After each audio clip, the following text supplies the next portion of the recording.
Le musée du vin de Bourgogne est certainement le lieu culturel de référence pour découvrir l'histoire de la Bourgogne viticole dans toute sa richesse. Tout d'abord par sa localisation, l'hôtel des Ducs de Bourgogne.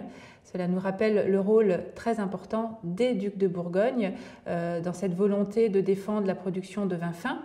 Philippe le Hardi, Philippe le Bon ont souhaité utiliser le vin de Bourgogne comme un ambassadeur de leur politique de prestige. C'est le premier grand musée ethnologique dédié au patrimoine viticole en France. Et on doit ce musée à une grande figure de l'histoire des musées, Georges-Henri Rivière, qui était conservateur du musée des arts et traditions populaires à Paris, un muséographe reconnu au niveau international. Il a mis au point une muséographie révolutionnaire dans les années 40-50 qui permet la reconstitution de scènes, donc là en l'occurrence liées aux communautés vigneronnes, de manière à ce que le visiteur comprenne bien comment on utilisait les objets présentés dans les musées.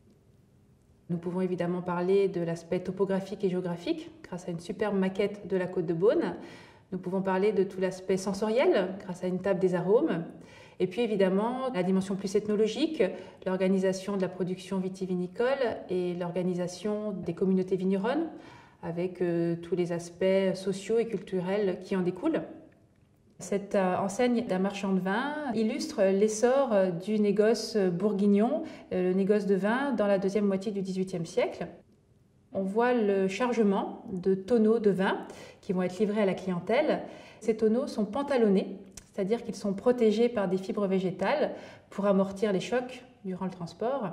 Me vient à l'esprit tout le patrimoine immatériel, le patrimoine artistique qui permet de révéler cette mosaïque des climats et cette identité de la Bourgogne viticole.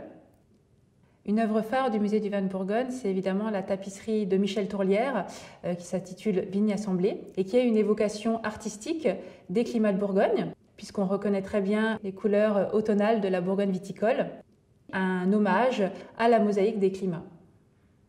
Un autre aspect important au musée du vin de Bourgogne est le fait que le vin est devenu un marqueur identitaire avec les fêtes vineuses, les traditions et rites qui sont liés au vin, la création de la confrérie des Chevaliers du Tas de Vin, la foire gastronomique à Dijon, la Paulée de Meursault.